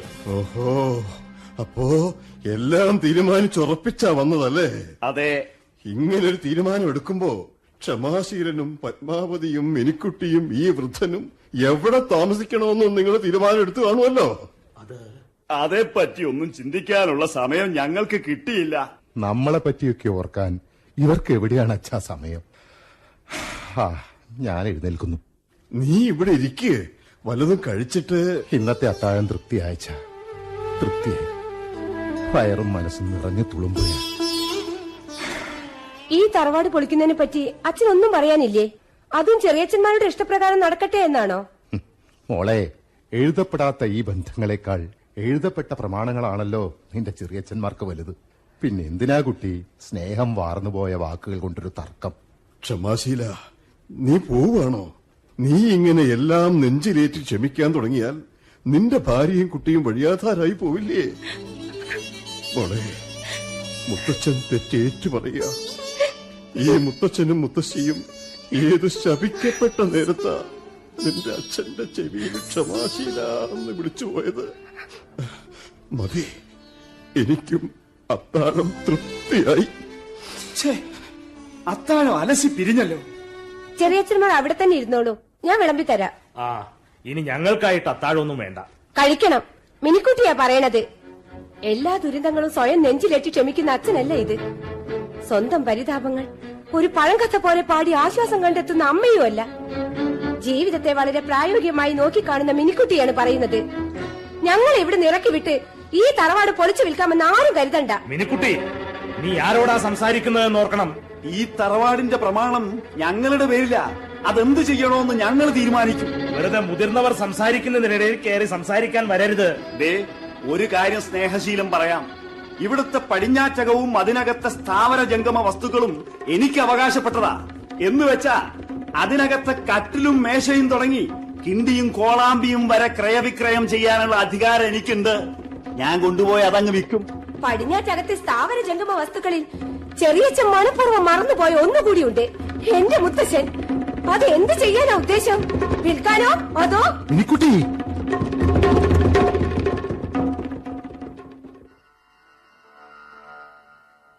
എള്ളും പൂവും ചന്ദനോ 3 പ്രാവശ്യം. ഇനി തീർത്ഥം 3 പ്രാവശ്യം. ഇനി അമ്മയെ മനസ്സിൽ ധ്യാനിച്ച് 3 ഉരുള ചോറ്. കുറച്ചിനോട് മാറി നിൽക്കുക. കൈകൾ നനച്ച് അടിച്ചോളൂ.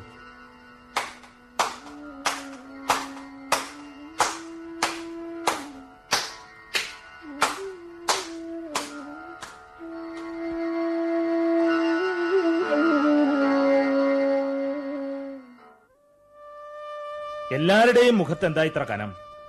ഞങ്ങൾ ഞങ്ങളുടെ കാര്യം പറഞ്ഞു, ഞങ്ങൾ അത് ചെയ്യുകയും ചെയ്യും. അത്ര തന്നെ. സ്വന്തമെന്നും ബന്ധമെന്നും പറഞ്ഞ് ഇക്കാലത്ത് ജീവിക്കാൻ പറ്റില്ല. ഇവിടെ ജീവിക്കണമെങ്കിൽ പണം വേണം. പണം. അതെ, അതിനുള്ള വഴി അവനവൻ തന്നെ കണ്ടെത്തണം. ഞങ്ങൾക്ക് ഞങ്ങളുടേതായ പ്രശ്നങ്ങളില്ലേ? ഏട്ടനെയും കുടുംബത്തെയും സംരക്ഷിക്കാൻ ഞങ്ങളെ കൊണ്ട് പറ്റുമോ? കേട്ടോ മോളെ മിനിക്കുട്ടി, നീ ഇത്തിരി പ്രാക്ടിക്കലായി ചിന്തിക്കുന്നവളല്ലേ?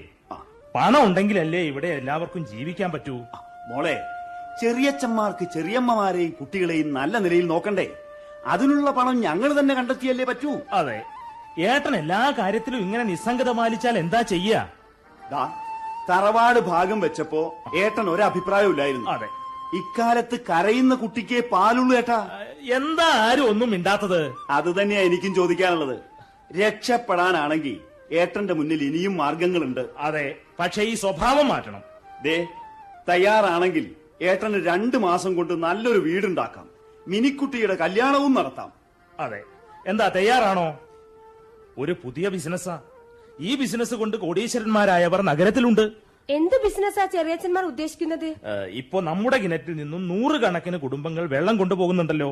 ആദ്യം അത് നിർത്തണം. എന്നിട്ട് പണം വാങ്ങി വെള്ളം വിൽക്കണം. വെള്ളം വിൽക്ക്? നാട്ടും പുറത്ത് ജീവിക്കുന്നവർക്ക് ഇക്കാലത്ത് കുടിവെള്ളത്തിന്റെ വിൽപ്പന സാധ്യത എത്രയാന്നറിയില്ല. ഇപ്പോഴേ ഉറവ പറ്റാത്ത കിണറുള്ളവരെല്ലാം കുടിവെള്ളം കുപ്പിയിലാക്കി വിറ്റ് കോടീശ്വരന്മാരായിക്കൊണ്ടിരിക്കുക. അതിന് വിവരം വേണ്ടേ? വിദൂരമല്ലാത്ത ഭാവിയിൽ ഈ രാജ്യത്തെ ഏറ്റവും വലിയ ധനികൻ ഉറവ പറ്റാത്ത ഒരു കിണർ സ്വന്തമായിട്ടുള്ളവനായിരിക്കും. മതി മതി പ്രസംഗിച്ചത്. കുടിവെള്ളം വിറ്റ് ഈ കുടുംബത്തിനൊന്നും ആവണ്ട.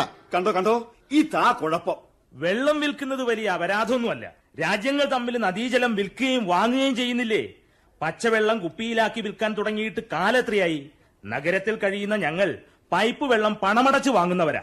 ദേ, ഒരു കാര്യം പറയാം. കാലത്തിനനുസരിച്ച് മാറാൻ കഴിഞ്ഞില്ലെങ്കിൽ ജീവിതത്തിന്റെ പുറംപോക്കിലേക്ക് തള്ളപ്പെടും. അത് മറക്കണ്ട. മാറിക്കോളൂ, എല്ലാവരും കാലത്തിനനുസരിച്ച് മാറിക്കോളൂ. പക്ഷേ ജന്മം കൊണ്ട് നമുക്കെല്ലാം ഒരു കോലമുണ്ട്. അത് മനുഷ്യന്റേതാണ്. ആ രൂപവും വെച്ച് ഒരു മൃഗത്തേക്കാൾ നികൃഷ്ടനാവാൻ ഞാൻ തയ്യാറല്ല. തയ്യാറല്ലെങ്കിൽ വേണ്ട. കാരണം ഏട്ടനെ കൊണ്ട് അതിനൊന്നും പറ്റില്ല. പകരം മറ്റൊരു നിർദ്ദേശം വെക്കട്ടെ. പടിഞ്ഞാറ്റകവും തെക്കിനിയും ഏട്ടൻ എടുത്തോളൂ. അത് പൊളിച്ച് മരങ്ങൾ വിറ്റാൽ ഏട്ടന് നല്ലൊരു വീട് വെക്കാം. ബാക്കി വരുന്ന പണം കൊണ്ട് മിനിക്കുട്ടിയുടെ വിവാഹവും നടത്താം. മക്കളെ, നിങ്ങൾ സത്യമാണോ ഈ പറയണത്? ഞങ്ങൾ പറഞ്ഞത് ഏട്ടന്റെ നന്മയ്ക്ക് വേണ്ടിയാ. ചെറിയച്ഛ സത്യമാണോ പറയുന്നത്? നിനക്കെന്താ സംശയം? ഏടത്തി എന്താ ഒന്നും മിണ്ടാത്തത്? ഇങ്ങനെ ഒരു നല്ല മനസ്സ് നിങ്ങൾക്കുണ്ടെന്ന് മനസ്സിലാക്കാൻ ഞാൻ വൈകി. പക്ഷേ ഏട്ടന്റെ പേരിലുള്ള ആ കിണറും ഊട്ടുവരെയും ഞങ്ങൾക്ക് തരണം. അത് നിങ്ങൾ എടുത്തോളൂ. സമ്മതം തരേണ്ടത് ഏട്ടനാണ്. എന്താ ക്ഷമാശീല നീ ഒന്നും പറയാത്തത്? സമ്മതമാണെന്ന് പറയാ അച്ഛാ. എന്താ ഒന്നും മിണ്ടാത്തത്? സമ്മതമാണെന്ന് പറഞ്ഞൂടെ? ക്ഷമാശീല, സമ്മതാണെന്ന് പറ മോനെ. സമ്മതമല്ല. അച്ഛാ, ഉറവ പറ്റാത്ത നമ്മുടെ ഈ കിണറ് സ്വന്തം പേരിലാക്കി കുടിവെള്ളം വിൽക്കാനുള്ള ഈ നീക്കത്തിന് ക്ഷമാശീലൻ അനുവദിക്കില്ല. ഒരു പക്ഷേ കുടിവെള്ളം ഞങ്ങൾ വിൽക്കുകയോ വിൽക്കാതിരിക്കുകയോ ചെയ്യും. ദേ, ഇനി ഞങ്ങൾക്കൊന്നും പറയാനില്ല. ഒരാൾ നന്നാവില്ലെന്ന് സ്വയം ശാഠ്യം പിടിച്ചാൽ ആര് വിചാരിച്ചാലും അയാളെ സഹായിക്കാനാവില്ല. അതെ, ഇത്രയും പറഞ്ഞത് ഏടത്തിയെയും മിനിക്കുട്ടിയെയും ഓർത്താ. ഏട്ടാ, സ്വന്തം ഭാര്യയെയും മക്കളെയും മറന്നുകൊണ്ടുള്ള ഈ വിശാല വീക്ഷണം ഏട്ടനെ അപകടത്തിലേക്ക് എത്തിക്കൂ. നോക്കൂ, കുറച്ചുകൂടി സമയം തരാം. പെട്ടെന്നൊരു തീരുമാനത്തിലെത്തുക. ഇല്ലെങ്കിൽ നാളെ തന്നെ ഈ തറവാട് പൊളിച്ചു വിൽക്കുന്ന നടപടിയിലേക്ക് ഞങ്ങൾക്ക് നീങ്ങേണ്ടി വരും. ഊട്ടുപുരയിൽ അന്തിയുറങ്ങാനാണ് യോഗമെങ്കിൽ എന്താ ചെയ്യാ? നീ വാ. അച്ഛാ, സമ്മതാണെന്ന് പറയൂ അച്ഛാ. മോളെ, നമ്മുടെ കിണറ്റിലെ വെള്ളം വിറ്റ് കിട്ടുന്ന സൗഭാഗ്യം നമുക്ക് വേണോ? 10-200 കുടുംബങ്ങളുടെ ശാപം വില കൊടുത്ത് വാങ്ങണോ നമ്മൾ? നമ്മൾ അതിന് വെള്ളം വിൽക്കുന്നില്ലല്ലോ. കിണറും ഊട്ടുപുരയും ചെറിയച്ഛന്മാർക്ക് കൈമാറിയിട്ട് തറവാട് നമ്മൾക്ക് കിട്ടുകയല്ലേ ചെയ്യുന്നത്. മോളെ, അവർ കിണറ്റിലെ വെള്ളം വിൽക്കും. അവരെന്തെങ്കിലും ചെയ്യട്ടെ, നമുക്കെന്താ? ഒന്നുമില്ലേ മോളെ, നീ ഒന്ന് ആലോചിച്ചു നോക്ക്. നമ്മുടെ കുഞ്ഞുമോള് അവളുടെ കുടുംബം പുലർത്തുന്നത് നമ്മുടെ കിണറ്റിലെ വെള്ളം പല വീടുകളിലും എത്തിച്ചാണ്. എന്ന് വെച്ചാൽ നമ്മുടെ കിണറ്റിലെ വെള്ളം കൊണ്ട് കുഞ്ഞുമോൾക്ക് ജീവിക്കാം. നമുക്കത് പാടില്ല. കുഞ്ഞുമോൾക്ക് വേണമെങ്കിൽ കുടിവെള്ളം വിൽക്കാം. ഞാനും അമ്മയും എങ്ങനെ ജീവിച്ചാലും അച്ഛനൊന്നുമില്ലല്ലോ. കുഞ്ഞുമോള് വെള്ളം വിൽക്കുകയല്ലോ, വീടുകളിൽ എത്തിക്കുന്നതിനുള്ള കൂലി വാങ്ങുകയല്ലേ. രണ്ടും ഒന്ന് തന്നെയാ. അച്ഛൻ ഈ തീരുമാനം മാറ്റിയില്ലെങ്കിൽ ചെറിയച്ഛന്മാര് തറവാട് പൊളിക്കൂ. നമ്മൾ ആ ഊട്ടുപുരയിൽ കഴിയേണ്ടിയും വരും. ഒരു കാലത്ത് ഒരുപാട് പേർ ആ ഊട്ടുപുരയിലും അന്തിയുറങ്ങിയിട്ടുണ്ട്. ഉണ്ടായിരിക്കാം. പക്ഷേ അച്ഛനും അമ്മയ്ക്കൊപ്പം ഈ മിനിക്കുട്ടി ഊട്ടുപുരയിലേക്ക് കയറില്ല. പകരം അച്ഛൻ ആർക്കും വിട്ടുകൊടുക്കാതെ നെഞ്ചോട് ചേർത്ത് വെച്ച ആ കിണറ്റിൽ ചാടി ഈ മിനിക്കുട്ടി. ഒരു തീരുമാനം എടുക്കാതെ ഇവിടെ വന്നിരിക്കുക. എന്റെ തീരുമാനത്തിൽ ഒരു മാറ്റവും ഇല്ല. എന്ന് വെച്ചാ ഞാനും മോളും ജീവിതാവസാനം വരെ നരകച്ച് ജീവിക്കണോന്ന് അല്ലേ? പത്മാവതി, ഈ കിണർ ഊട്ടുപുര അവർക്ക് കൊടുത്താൽ എന്താ? നീയൊന്ന് പതുക്കെ പറ. ആ മൂസ ഇങ്ങോട്ട് വരുന്നു. മാണ്ടാ, നിങ്ങളെ ഉറക്കെ തന്നെ പറഞ്ഞോളി. എന്തായത്? ആഹാ, മൂസയോ? ഞമ്മളിപ്പം വെറും മൂസല്ല, അതങ്ങക്ക് പറ്റിയത്. ഞമ്മളിപ്പോ പാറ മൂസ. നിങ്ങളെ പോലെ തന്നെ ഞമ്മക്ക് ഞമ്മളെ ബാപ്പ അന്ന് ആർക്കും വേണ്ടാത്ത 1 ഏക്കർ പാറയേനുന്ന്. പാറപ്പുറത്ത് എന്ത് കുലുമാല് നട്ടുപറത്തൂന്ന് വിചാരിച്ച് നിൽക്കുമ്പോഴാണ് പാറക്ക് ഓർഡർ വരുന്നത്. ഞമ്മളെ പാറ പൊട്ടിച്ച് വിറ്റ് കായുണ്ടാക്കി. മാത്രല്ല, ഞമ്മളൊരു ബംഗ്ലാവും വെച്ച് ഒരു കാറും വാങ്ങി. കിട്ടിയതുകൊണ്ട് എങ്ങനെ കായുണ്ടാക്കണോന്ന് ഇക്കാലത്ത് ഞമ്മള് ചിന്തിക്കേണ്ടത്. എവിടെ വീണാലും അവിടെ നിന്ന് ഒരു തരി മണ്ണും കൊണ്ടേ ഞമ്മൾ എണീച്ചു. അതാണ് പാറ മൂസ. അപ്പൊ ഞമ്മളിപ്പോ ഇങ്ങോട്ട് വന്നത് എന്താന്ന് ചോദിച്ചാല്, ഈ തറമാട് പൊളിച്ച് വെക്കുന്നുണ്ട് ചില സുരുതിയൊക്കെ കേട്ട് എന്നാ പിന്നെ അതൊന്ന് കച്ചവടം എന്ന് വിചാരിച്ച് വന്നതാ. എവിടെ നിങ്ങളെ അനുസന്മാര്? ഉമ്മറത്തുണ്ട്. എന്നാ പിന്നെ ഞാൻ നമ്മളെ ഓലോ ഒന്ന് നോക്കട്ടെ. കേട്ടില്ലേ, ഇക്കാലത്ത് ജീവിക്കണമെങ്കിൽ ഇച്ചിരി ചുണ വേണം. ആ മൂസനെ കണ്ടു പഠിക്കേ.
എന്ത് പറ്റി? നല്ല ദുസ്വപ്നം കണ്ട് പേടിച്ചോ? അമ്മേ, അമ്മേ, അച്ഛൻ എന്തിനാ വാവിട്ട് കരഞ്ഞത്? എന്തിനാ ഇങ്ങനെ കരയുന്നത്? മിനിക്കുട്ടി, നിന്റെ അച്ഛന്റെ രണ്ട് കണ്ണും നിറഞ്ഞൊഴുകുന്നുണ്ടല്ലോ. അച്ഛാ, അച്ഛാ, എന്താ അച്ഛാ? പത്മാവതി, എന്താ എന്റെ മിനിക്കുട്ടി, എന്താ അച്ഛാ? മിനിക്കുട്ടി മോളെ, എനിക്ക് അച്ഛൻ കിടക്കുന്ന പടിഞ്ഞാറ്റകത്തേക്കുള്ള വഴി കാണിച്ചതാ. എനിക്കിന്ന് എന്റെ അച്ഛനെ കെട്ടിപ്പിടിച്ച് കിടക്കണം. ഞാനിവിടെ ഉണ്ട് കുട്ടിയെ. ഇതാ നിന്റെ അരികില്. അച്ഛാ, അച്ഛാ, അച്ഛാ, അച്ഛന്റെ നെഞ്ചിലേക്ക് ഈ മുഖമൊന്ന് അമർത്തിപ്പിടിക്കുക. അച്ഛാ, അമർത്തിപ്പിടിക്കുക.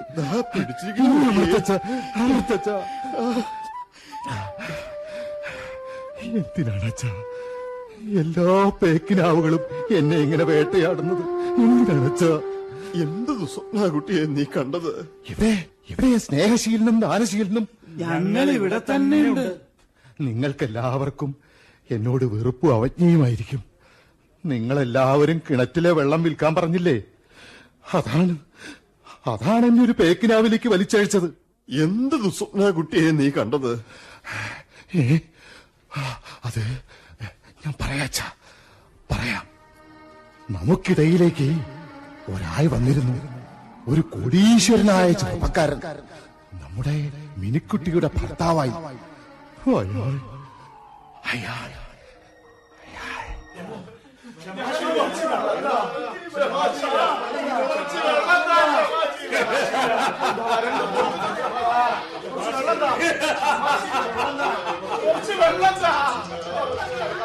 ആ പേരെനി വിളിച്ചിട്ട് കാര്യമില്ല.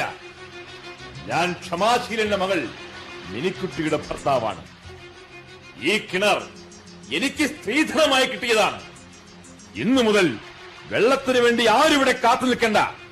കുടിവെള്ളം കുപ്പികളിലാക്കി ഞാൻ വിപണിയിലെത്തിക്കുന്നുണ്ട്. കാശ് കൊടുത്ത് നിങ്ങൾക്ക് അവിടുന്ന് വാങ്ങാം. പച്ചവെള്ളം പടച്ചുവാന്റെ സൃഷ്ടിയാണ്. ഈ കണ്ടിലെ വെള്ളത്തിന് ഞങ്ങൾക്ക് കൂടി അവകാശപ്പെട്ട. പച്ചവെള്ളം മാത്രമല്ല, ഈ ഭൂമിയിലെ സകല ചരാചരങ്ങളും ദൈവസൃഷ്ടിയാണ്.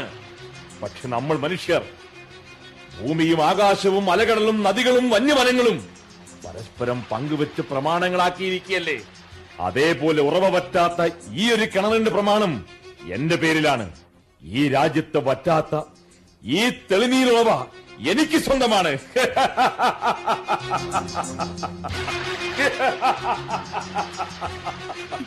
ഞങ്ങളോട് ദയ കാണിക്കണം. ജീവിക്കാൻ ഒരു ഗതിയുമില്ലാത്തവരാണ് ഞങ്ങൾ. പച്ചവെള്ളം കുടിച്ച് വിശപ്പ് ശമിപ്പിക്കുന്നവർ. നിങ്ങൾ അതിനു കൂടി പണം ആവശ്യപ്പെട്ടാൽ ചങ്കുടങ്ങി ഞങ്ങളെല്ലാം മരിച്ചു പോകും. പണമില്ലെങ്കിൽ വിദൂരമല്ലാത്ത ഭാവിയിൽ നിങ്ങൾക്ക് ശ്വസിക്കാൻ ശുദ്ധവായു ലഭിച്ചെന്ന് വരില്ല. ഓക്സിജൻ പാർലറുകളാണ് എന്റെ അടുത്ത പ്രോജക്ട്.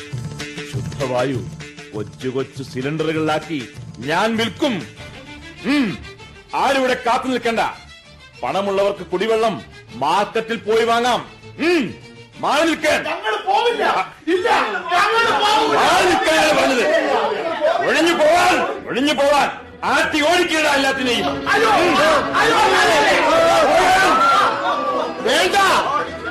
വേണ്ട, അവരൊന്നും ചെയ്യരുത്. ഈ ഭൂമിയിലെ നീരുറവ ആരുടെയും സ്വന്തമല്ല. അവരൊന്നും ചെയ്യരുത്. ശബ്ദിച്ചു പോകരുത്. അച്ഛനും അമ്മയും എല്ലാ സൗഭാഗ്യങ്ങളും സുഭിക്ഷമായി ആസ്വദിച്ച് ഞങ്ങളുടെ ജീവിതത്തിൽ ഇടപെടാതെ കഴിഞ്ഞുകൊള്ളണം. ഞങ്ങൾക്ക് ഈ ആർഭാടങ്ങളൊന്നും വേണ്ട. പക്ഷേ ദാഹജലത്തിന് വേണ്ടി ചങ്കുപൊട്ടിക്കരയുന്നവർക്ക് നമ്മുടെ കിണറ്റിലെ വെള്ളം യഥേഷ്ടം ഉപയോഗിക്കാനുള്ള സ്വാതന്ത്ര്യം നൽകണം. പറഞ്ഞല്ലോ, ഇടപെടലുകൾ എനിക്കിഷ്ടമല്ല. കിണറ്റിലെ വെള്ളം വിൽക്കുന്നത് എനിക്കും ഇഷ്ടമല്ല.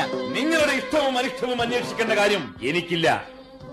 ഈ നാട്ടിലെ ഏറ്റവും വലിയ സമ്പന്നന്റെ മകൻ, 5 കാശിന് ഗതിയില്ലാത്ത ക്ഷമാശീലന്റെ മകളുടെ കഴുത്തിൽ താലി കെട്ടിയത് ഉറവ് പറ്റാത്ത ഈ കിണർ മോഹിച്ച് മാത്രമാണ്.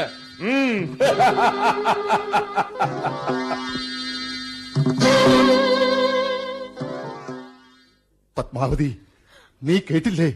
കേട്ടു. ഇനി ഓരോന്ന് കാണുകയും കേൾക്കുകയും ചെയ്യാതെ അവസാനിപ്പിച്ചാൽ മതിയായിരുന്നു. എന്തൊരു ദുരവസ്ഥ. കാശില്ലാത്തവന് ദാഹജലം കിട്ടാത്ത കാലം, പണമുള്ളവന് മാത്രം ശുദ്ധമായി കിട്ടുന്ന അവസാന കാലം. നോക്കൂ, കുഞ്ഞുമോളല്ലേ ആ വരുന്നത്? എനിക്ക് ആ കുട്ടിയെ കാണണ്ട. ഈ കിണറിനെ ആശ്രയിച്ചായിരുന്നു അവളുടെ കുടുംബം കഴിഞ്ഞു പോന്നത്. എന്റെ പരദേവതേ, 1.5 കാലം കൊണ്ട് വേച്ച് വരുന്നത് കണ്ടില്ലേ? ശീലമാമ, എന്താ മോളെ? ആഴമറിയാത്ത വറ്റി വരേണ്ട കിണറ്റിലേക്ക് ഞങ്ങളെ എടുത്തെറിഞ്ഞത് എന്തിനായിരുന്നു ശീലമാമ? 10 വീടുകളിൽ വെള്ളം എത്തിക്കുമ്പോ ഞങ്ങളുടെ ജീവിതത്തിന് പത്തരമാറ്റ ആശ്വാസമായിരുന്നു. നിത്യരോഗിയായ അമ്മയുടെ വരണ്ട ചങ്ക് നനയ്ക്കാൻ, ചുട്ടുപൊള്ളുന്ന എന്റെ അച്ഛന്റെ നെറുകയിൽ തളിക്കാൻ ഒരു കൈക്കുടന്ന ശുദ്ധജലത്തിന് വേണ്ടി ഇനി ഈ കുഞ്ഞുമോളി ഈ ഭൂമുഖത്ത് ഏത് നീരുറവ തേടിയാ പോവേണ്ടത്?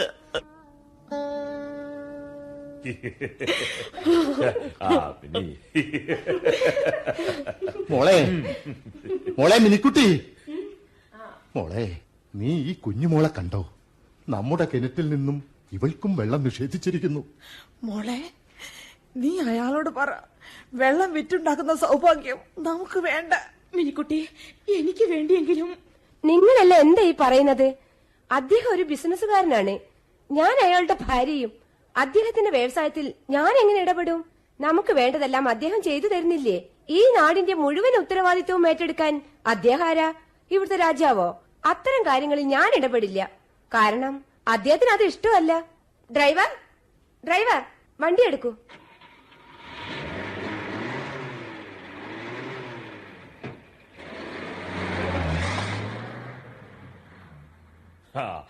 കുഞ്ഞുമോളല്ലേ?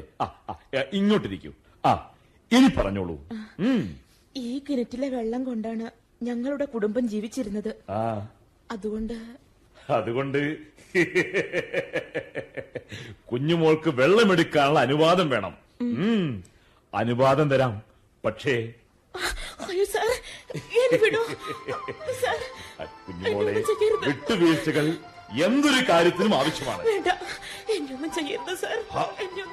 ആരെയും ഭയപ്പെടാതെ കുഞ്ഞുമോൾക്ക് കിണറ്റിൽ നിന്നുള്ള വെള്ളമെടുക്കാൻ അനുവാദം ഞാൻ തന്നിരിക്കുന്നു. എന്നെ അനുസരിച്ചാൽ നിനക്കും നല്ലത്. ഇങ്ങോട്ട് മാറി.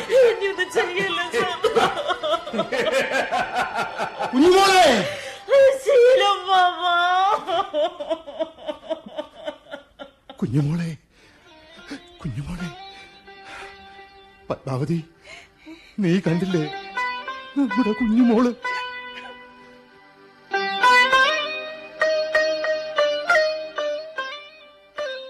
പത്മാവതി,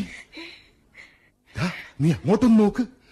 കുഞ്ഞുമോള്, അവള് നമ്മുടെ കിണറിനരിലേക്കാണല്ലോ ഓടുന്നത്. അയ്യോ പത്മാവതി, കുഞ്ഞുമോൾ എന്താ ചെയ്യാൻ പോകുന്നത്? അവൾ എന്താ ചെയ്യാൻ പോകുന്നത്? കുഞ്ഞുമോളെ അരുത്.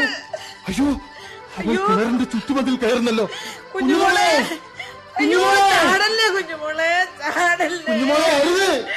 ചാടല്ലേ മോളെ, കിണറ്റിലേക്ക് ചാടല്ലേ.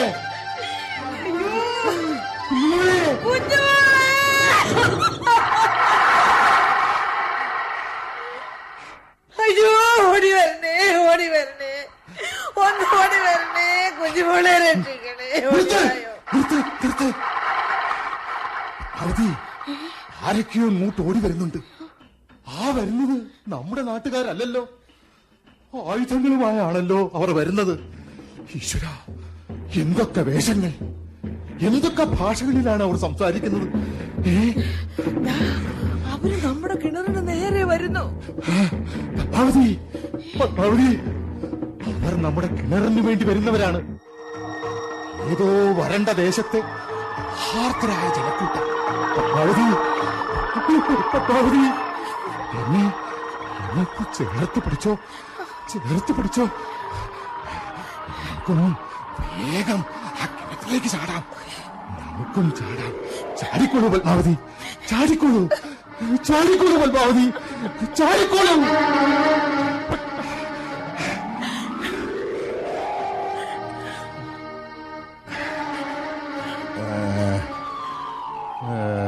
മോനെ, എടാ മോനെ,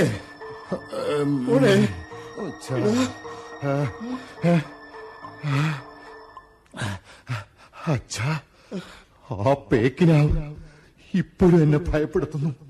ഈ ഭൂമിയിൽ പിറക്കാനിരിക്കുന്ന കുഞ്ഞുങ്ങളുടെ ആർത്തനാദം അതിപ്പോഴും എന്റെ കാതുകളിൽ മാറ്റൊല്ലിക്കൊള്ളുകയാണ് അച്ഛാ. ക്ഷമാശീല, നീ കണ്ട പേക്കിനാവ് വരും കാലത്തിന്റെ കഥയാണ്. ഇല്ല ഇല്ല, ഈ കിണറ്റിലെ വെള്ളം വിറ്റിട്ട് ഒരു സൗഭാഗ്യവും എനിക്കും എന്റെ കുടുംബത്തിനും വേണ്ട. എനിക്കൊരു വീടില്ലെങ്കിൽ വേണ്ട, എന്റെ മകൾക്ക് മകന്റെ ഭാഗ്യമില്ലെങ്കിൽ അതും വേണ്ട. എന്നാലും ആരൊക്കെ പറഞ്ഞാലും ഈ കിണർ ഞാൻ ആർക്കും വിട്ടുകൊടുക്കില്ല.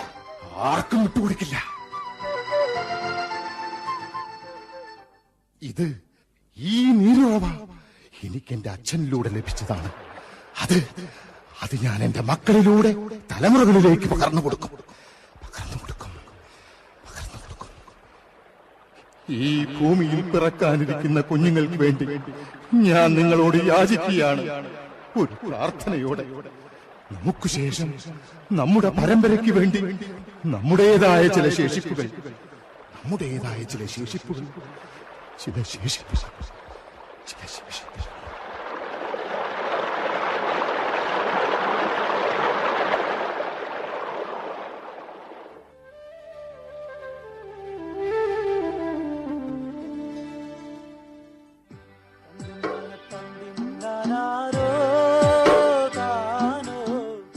ക്ഷമാശീലന്റെ പേക്കിനാവുകളിൽ ചിലത് നാടകം സമാപിക്കുന്നു.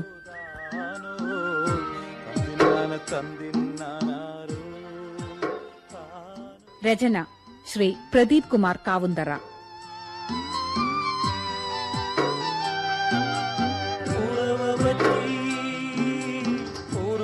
സംവിധാനം Konniyoor Vijayakumar, C Krishnakumar.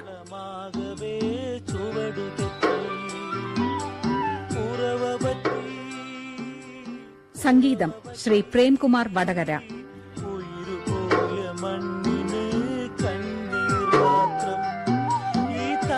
പങ്കെടുത്തവർ Kayalattu Raveendran, K C Karunakaran Perambra, Nilambur മണി, ടി സുരേഷ്, വിശ്വൻ നന്മണ്ട, വിജയൻ കാരന്തൂർ, കാവിൽ സി ബാലൻ, രത്നമ്മ മാധവൻ, ബിന്ദു പുതുപ്പണം, ടി റാണി.